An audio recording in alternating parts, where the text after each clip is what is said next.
Hello मेरे क्रांतिकारी बच्चों, कैसे हो तुम लोग और कैसी चल रही है तुम लोग की पढ़ाई।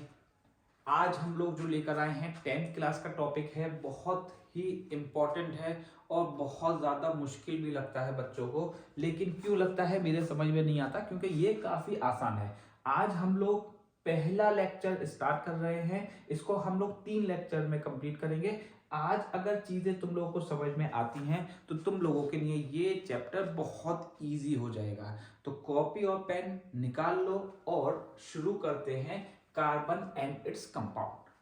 सबसे पहली चीज आती है, हम पढ़ते हैं कार्बन इस कंपाउंड में कार्बन और उसके दोस्तों की बातें। तो कार्बन और उसके दोस्तों की बातों को हम बोलते हैं ऑर्गेनिक कंपाउंड्स। ऑर्गेनिक कंपाउंड्स याद रखिएगा, ऑर्गेनिक कंपाउंड्स जो होते हैं वो कंपाउंड्स होते हैं जो कि कार्बन और उसके डेरिवेटिव के होते हैं। डेरिवेटिव कहते हैं कार्बन के साथ बॉन्ड बनाने वाले उसके दोस्त। तो डेरिवेटिव होते हैं कार्बन के हाइड्रोजन, ऑक्सीजन, नाइट्रोजन। ये 3 एलिमेंट्स के साथ अगर कार्बन बॉन्ड बनाता है तो उसको हम कार्बन कंपाउंड बोल देते हैं या फिर ऑर्गेनिक कंपाउंड भी बोल सकते हैं। जो पहले की थ्योरीज थी वो ये कहा करती थी कि जो कंपाउंड्स लिविंग ऑर्गेनिज्म से मिल रहे हैं उनको हम बोलते हैं कार्बन कंपाउंड्स। लेकिन एक साइंटिस्ट आए जिनका नाम था वोहलर। वोहलर ने यूरिया, जो कि एक ऑर्गेनिक कंपाउंड था, उसको बनाया। यूरिया का फॉर्मूला आप लोग याद रखिएगा। यूरिया का फॉर्मूला होता है NH2CONH2।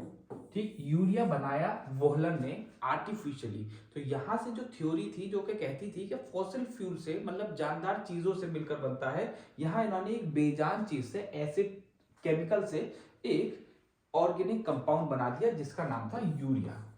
यूरिया एक ऑर्गेनिक कंपाउंड था। तो यहां से थ्योरी फेल हो गई। जो पहले थ्योरी चलती थी जिसका नाम था वाइटल फोर्स थ्योरी, वो फेल होकर दूसरी थ्योरी आ गई जो कि वोहलर ने थी।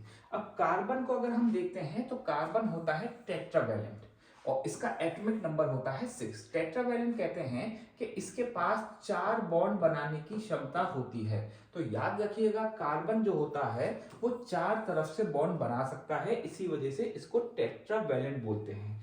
इसके अलावा इसके अंदर प्रॉपर्टी होती है कैटिनेशन की। कैटिनेशन प्रॉपर्टी कहते हैं लॉन्ग चेन बनाने की क्षमता। लॉन्ग चेन, अगर बहुत लंबी चेन बनाने की क्षमता किसी भी एलिमेंट में होगी तो उसको कैटिनेशन प्रॉपर्टी बोला जाएगा। नाइट्रोजन के अंदर भी ये प्रॉपर्टी होती है, आप लोग याद रखिएगा। नेक्स्ट आता है, अगर हम इलेक्ट्रॉनिक कन्फिग्रेशन बात करें तो 2-4 इसका इलेक्ट्रॉनिक कन्फिग्रेशन होता है। और अगर हम 11th क्लास में देखेंगे तो 1s2 2s2 2p4 हो जाएगा। ये चीज अगर किसी को नहीं आती अभी तो कोई परेशानी की बात नहीं है। इसके 3 एलोट्रोप्स होते हैं, उसमें सबसे पहला होता है हमारे पास ग्रेफाइट, उसके बाद होता है हमारे पास डायमंड, डायमंड, और उसके बाद आता है हमारे पास बकमिस्टर फ्लोरेंस, बकमिस्टर फ्लोरेंस। अभी हम देखते हैं इनका स्ट्रक्चर कैसा होता है। आगे आते हैं एलोट्रोप्स की बात करते हैं। तो एलोट्रोप्स होते हैं substances having same chemical composition. Chemical composition अगर सेम हो लेकिन अपीयरेंस उनका अलग हो, फिजिकल स्ट्रक्चर अलग हो। तो सबसे पहले हम बात करते हैं, यहां ये है हमारा बकमिस्टर फ्लोरेंस। बकमिस्टर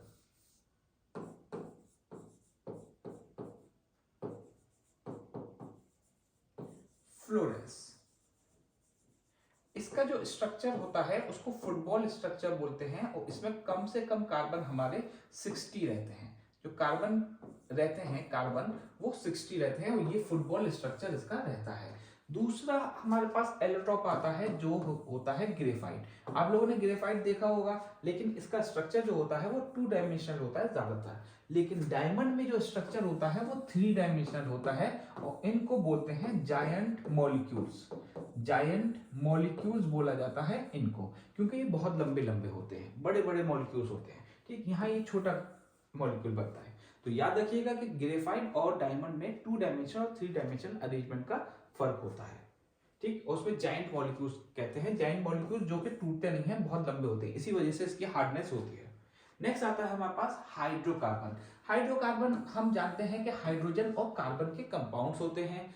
अब अगर हाइड्रोकार्बन की खुद डिफरेंशिएट किया जाए तो पहला हाइड्रोकार्बन होता है सैचुरेटेड, जो कि सिंगल बॉन्ड होता है। अगर हमारे पास कार्बन कार्बन के बीच में सिंगल बॉन्ड है तो हम उसको बोलेंगे कि वो सैचुरेटेड है, और उसी का दूसरा नाम होता है अल्केन। और इसके लिए हमारे पास फॉर्मूला होता है CnH2n+2। अभी मैं आप लोगों को बताता हूं कि इसको कैसे यूज करना है। पहले जरा समझिए कि अनसैचुरेटेड हमारे पास डबल और ट्रिपल बॉन्ड को बोलते हैं। डबल बॉन्ड होता है हमारे पास जिसको हम बोलते हैं अल्कीन, जिसका फॉर्मूला होता है CnH2n, और अल्काइन होता है हमारे पास ट्रिपल बॉन्ड। अब जरा देखिए कि अगर हमारे पास कार्बन मान लीजिए 5 हैं और हाइड्रोजन अगर दुगने में 2 ज्यादा हैं, अगर हाइड्रोजन दुगने में 2 ज्यादा हैं तब इसको बोलते हैं अल्केन। अल्केन बोला जाता है, ANE। अगर ये दुगने ही होते हैं, अगर ये दुगने ही होते हैं तब उसको बोला जाता है अल्कीन, और अगर दुगने में 2 कम होते हैं तब इसको बोला जाता है अल्काइन। अल्काइन। तो यहां हम सिर्फ हाइड्रोजन देखकर बता सकते हैं कि डबल बॉन्ड है, ट्रिपल बॉन्ड है या सिंगल बॉन्ड है। एक और एग्जांपल देखते हैं। मान लीजिए हमारे पास C4 है और H8 है, तो हमने यहाँ कार्बन और हाइड्रोजन का रिलेशन देखा, ये इसका दुगना है। अगर दुगना होता है तो डबल बॉन्ड है और अल्कीन है। जरा देखिए यहाँ दुगना हो रहा है, क्योंकि इसका मतलब हम यहाँ लास्ट में ईन लगा सकते हैं।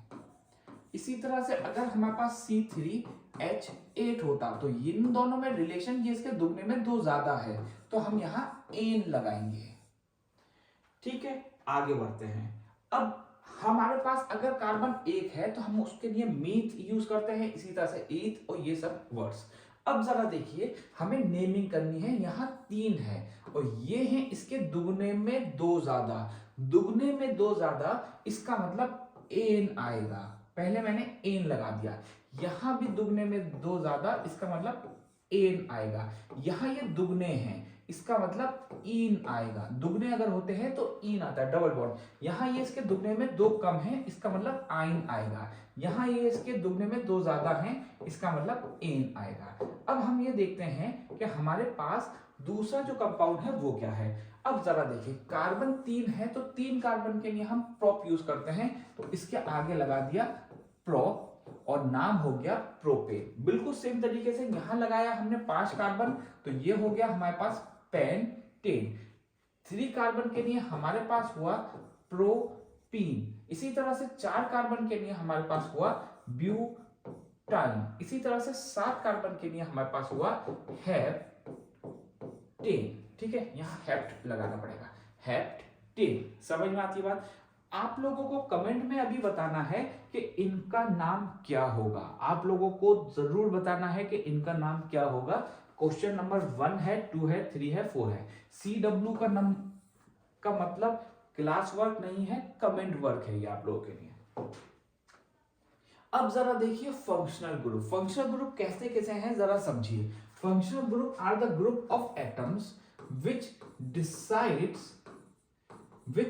decides chemical properties of hydrocarbon। Chemical properties hydrocarbon की जो डिफाइन करता है, डिसाइड करता है, उसको हम बोल देते हैं फंक्शनल ग्रुप। आप लोग उसको लिख लीजिएगा। अब जरा देखते हैं क्या होता है। मान लीजिए कि हमारे पास है CH3 है और हमारे पास है OH। अभी हमने देखा कि यहाँ कार्बन सिर्फ 1 है, तो हम लिखेंगे पहले मीथेन और उसके बाद लगा देंगे ऑल, क्योंकि ये हमारा OH है, मीथेनॉल। इसी तरह से अगर हमारे पास होता C2H5OH। अभी हम कुछ नहीं देख रहे, सिर्फ कार्बन देख रहे हैं। ये मत देखिए हाइड्रोजन यहाँ क्यों कम हो रहे हैं, मैं अगली वीडियो में ये बता दूंगा कि यहाँ हाइड्रोजन 5 क्यों आए हैं। ठीक, तो ये हमारे पास 2 कार्बन हो गया, इस वजह से नाम हो गया इथेनॉल। ठीक है, क्योंकि अगर OH होता है तो ऑल आखिर में आ जाता है। अगर CHO ग्रुप होगा तो एल्डिहाइड है, आखिर में आएगा अल। और एग्जांपल देखते हैं जरा हम लोग।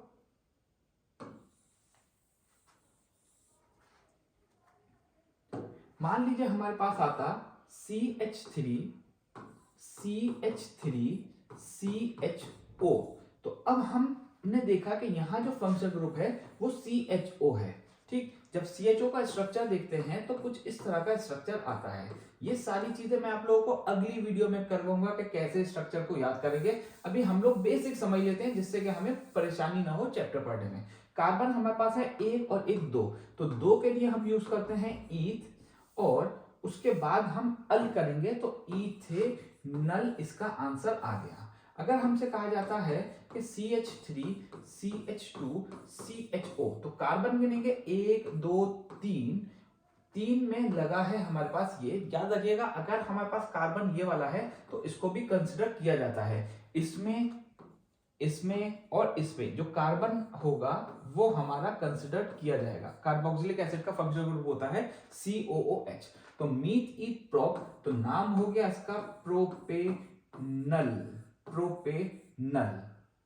ठीक है, आप लोगों को नेक्स्ट आता है करने को, मान लीजिए हमारे पास होता CH3 CH2 CH2 CHO, तो मीथ ईथ प्रोप ब्यूट, नाम हो जाता है इसका ब्यूटेनल, ब्यूटेनल, ब्यूटेनल हो जाता नाम इसका। ठीक है, अच्छा अब जरा देखिए, अब हमारे पास यहां दूसरा आता है कीटोन। कीटोन अगर होता है तो आखिर में आता है ऑन। एग्जाम्पल देखते हैं CH3 COCH3। एक बड़ी इंपॉर्टेंट चीज याद रखिएगा कि कीटोन कभी भी लास्ट में नहीं आ सकता, जैसे कि ये यहां लास्ट में आया है, ये हमेशा बीच में रहता है। तो मीथ ईथ प्रोप, प्रोपेनॉन, प्रोपेनॉन, और ये हमारा सिंपलेस्ट कीटोन होता है। इससे छोटा कीटोन नहीं बन सकता, सिंपलेस्ट कीटोन है। ठीक, CH3CO ये पॉसिबल नहीं होगा क्योंकि कार्बन की वैलेंसी सेटिस्फाई नहीं हो पाएगी। अभी हम लोग वो नहीं देख रहे कि वैलेंसी कैसे सेटिस्फाई करना है। ठीक, तो अब हम लोग आगे बढ़ते हैं। अब जरा देखिए, मान लीजिए अब हमारे पास कोई भी हेलोजन आ गया, तो हेलोजन जब आता है तो हमारे पास अगर फ्लोरीन आएगा या क्लोरीन आएगा, ब्रोमीन आएगा, आयोडीन या कोई सी भी चीज आती है, तो हम क्या करते हैं, फ्लोरो,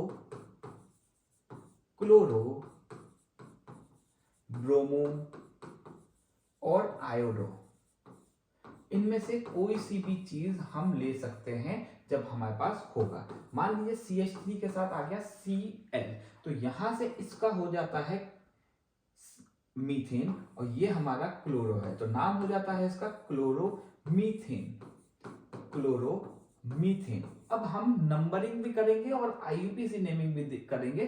कैसे करते हैं, उससे पहले हम कार्बोक्सिलिक एसिड की नेमिंग और देखते हैं कि किस तरह से हम कार्बोक्सिलिक एसिड को करेंगे, जरा देखते हैं। मान लीजिए हमारे पास CH3 CH2 COOH होता, तो मीथ ईथ प्रोप, प्रोपेनोइक एसिड इसका नाम हो जाएगा, प्रोपेनोइक एसिड। ठीक है, इसी तरह से अगर हमसे कहा गया इसका नाम क्या होगा, तो आप लोगों को बताना है इसका नाम क्या होगा। ये आप लोगों के लिए क्वेश्चन नंबर A है। आप लोग कमेंट में बताइएगा मुझे आंसर क्या आएगा। अब जरा देखते हैं, आगे बढ़ते हैं और IUPAC नेमिंग देखते हैं।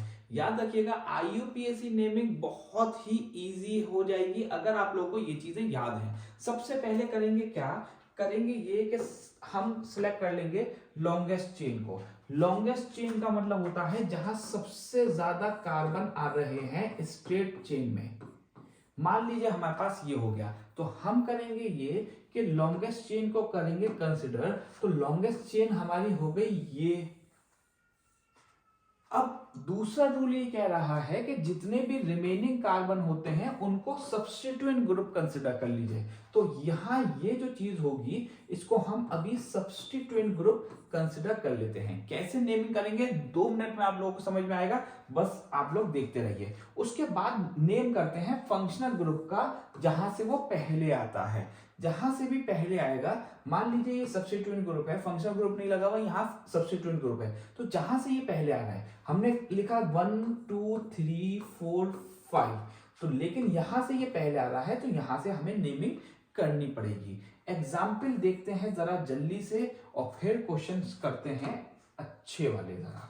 अब जरा देखिए, मान लीजिए हमारे पास होता CH3 CH CH2 CH3 और यहां लगा होता हमारे पास क्लोरीन। तो अब हमसे कहा जाता कि इसकी करिए IUPAC नेम। तो सबसे पहले हम ये देखेंगे कि इसमें लॉन्गेस्ट चेन है हमारी ये वाली और सबसे ज्यादा कार्बन यहीं आ रही है, इसमें एक ही चेन है उसी में सबसे ज्यादा आएंगे। अब हम देखते हैं कि नेमिंग करने पर यहां से आ रहा था 3 पर और इधर से आ रहा था 2 पर। तो यहां से 2 पे आ रहा है ये Cl और उधर से 3 पे। तो जहां से पहले आता है वहां से हम नेमिंग करते हैं। तो हम लिखेंगे सबसे पहले कि 2 पे हमारा क्लोरो है, 2 क्लोरो, और फिर लिखते हैं टोटल नंबर ऑफ कार्बन हमारे पास कितने हैं। तो ये है हमारे पास ब्यूटेन, क्योंकि 4 कार्बन है। जरा देखिए 4 कार्बन है, 1 2 3 4 कार्बन के लिए हम ब्यूटेन का इस्तेमाल करते हैं। वो हमने लिखा है यहां से, ये हमारे पास ब्यूटेन, ठीक है ना। अब जरा देखिए, पहला हो गया क्वेश्चन हमारे पास। आता है दूसरा, मान लीजिए हमारे पास CH3 है, CH2 है, CH2 है, CH है, CH2 और CH3, और यहां हमारे पास आ गया है इस बार एक दूसरा फंक्शन ग्रुप जिसको हमने बोल दिया है Br, ठीक, Br हमने बोल दिया है इसको, ठीक है, ये CH3 है। अब जरा देखिए, अब हम क्या करेंगे, इसकी नंबरिंग यहां से करना शुरू करते हैं, 1 2 3 4। यहां से अगर करते तो चौथे नंबर पे आता, तो इसको बोलेंगे 3 ब्रोमो, और टोटल कार्बन हमारे पास 4 5 और 6 हैं। तो इसका मतलब हेक्सेन हो गया, हेक्सेन हो गया। दूसरा क्वेश्चन देखते हैं जरा, अगर हमारे पास होता CH3 CH2 CH CH3 और यहां लगा होता OH, अगर OH लगा होता तब हम क्या करते, जरा देखिए, तब हम ये करते कि इसको लिखते पहले मीट ईट प्रोप ब्यूटनॉल, ठीक। अब यहां से दूसरे कार्बन पे था तो इसको हम 2 लिख देते। इसी को दूसरे तरीके से लिख सकते हैं ब्यूटेन 2 ऑल, हम दोनों तरीके से लिख सकते हैं इसको। अगर हमारे पास होता CH3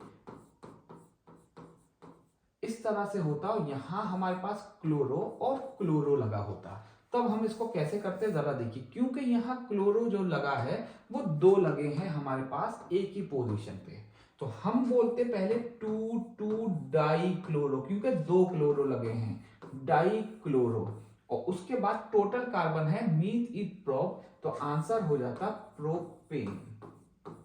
हम लोग नेक्स्ट वीडियो में इसके आगे के क्वेश्चंस करेंगे। आप लोगों को ये वीडियो कैसी लगी आप लोग जरूर बताइएगा, और बीच में अगर कोई प्रॉब्लम आती है आप लोगों को किसी भी चैप्टर से रिलेटेड या टॉपिक से, तो आप लोग मुझसे डिस्कस कर सकते हैं। Thank you.